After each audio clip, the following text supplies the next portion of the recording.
حدیث آدھی ہے کہ ربا کاسیہ آریہ یوم القیامہ، نبی سے فرمائے میری امت جا ڈھیر عورتیں ایجا ہو سن اتھا کپڑے وچ ہو سن جہاڑے قیامت گلو ننگیا ہو سن۔ مطلب کپڑے پاون والیاں عورتاں تھی کہ بھی جہاڑے قیامت گلو ننگیا ہو سن۔ اتھا علماء حیران تھی کہ کپڑے پاون والیاں ولا گلو ننگیا۔ پیچھے مفسرین نے فرمائے جیڑی عورت کپڑے پاوے تے گھٹ کے پاوے،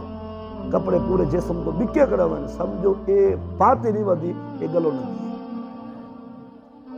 ای کپڑے پاتے کہے نہیں، الٹا کشش اور الٹا اپنے جسم کو مقبول کرنے دی خاطر انجا انداز اپنا ایسی کہ کپڑے پا کے بھی یہ کمینی ننگی ہے۔ اور دوسرا والمفہوم میں بیان کیتا گیا کہ جنہی کپڑے پاوے پر ایجھے بریک تے پتلے کپڑے جو جسم باہروں کو نظر آوے سمجھو عورت ای بھی گلو ننگی ہے۔ دو لباس یعنی عورت دے کپڑے ایجھے جڑے ہیں بالکل گھٹے ہوئے سمجھو ایک پاتی نہیں ودی ہے یہ بالکل منجھو ننگی ہے، یا ایجھے بریک کپڑے کہ بالکل آزا باہروں کا نظر دیں۔ یہ خصوصاً ریشم دے پتلے کپڑے عجیب جب تک کہ تلے مزید ایک استعمال نہ کریں کوئی تو عمر تک ایک کپڑے بیکار ہیں۔ مطلب ہے کہ ایوں چھی عورت جیری گھٹے ہوئے کپڑے پاوے یا کپڑے پتلے پاوے کہ آزا باہر کو نظر آوے، حضور فرمائے ایہا عورت جہاڑے قیامت دے ننگی ہو سی بدن دے لباس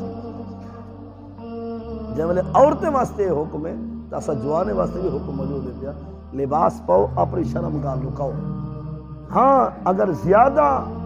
کھلا لباس نہیں پا سکتا کم از کم گوڈے کو لوگ گھن کے تے دمی ناف تک اتھا تک کہیں بشر کو پتہ نہ چلے جو شرمگاہ دا حصہ کتوں کے لگے۔ مطلب ہے کہ این حصے کو مکمل لکاونا ضروری ہے۔ کچھ جس کو چھوار ایسے ہے مطلب ہے کہ بس چولا ہی کھڑوے سی مسئلہ مطلب ہے کہ آزار بدھن لے جادر چولا آگے ختم تلے شلوار ہے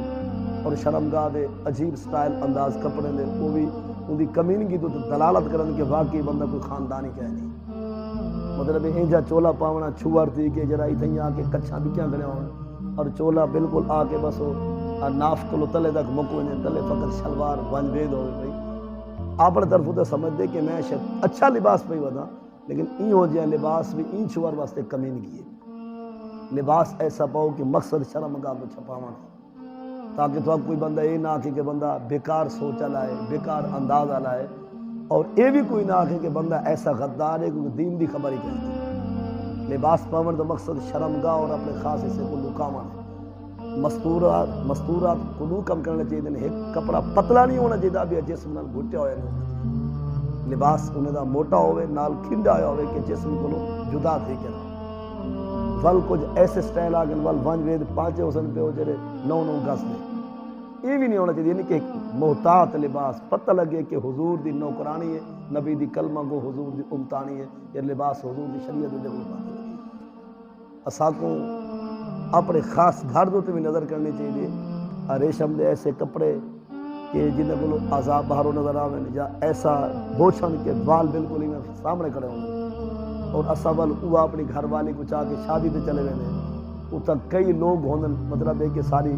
بیگم یا ساری بہنیں انہیں سر دے وال بوچھن دے اندروں بھی باہروں کو بے کو نظر دے گئے تا یہ ساری عورت بھی ہوں حدیث ہی ذات دے چاہتے سے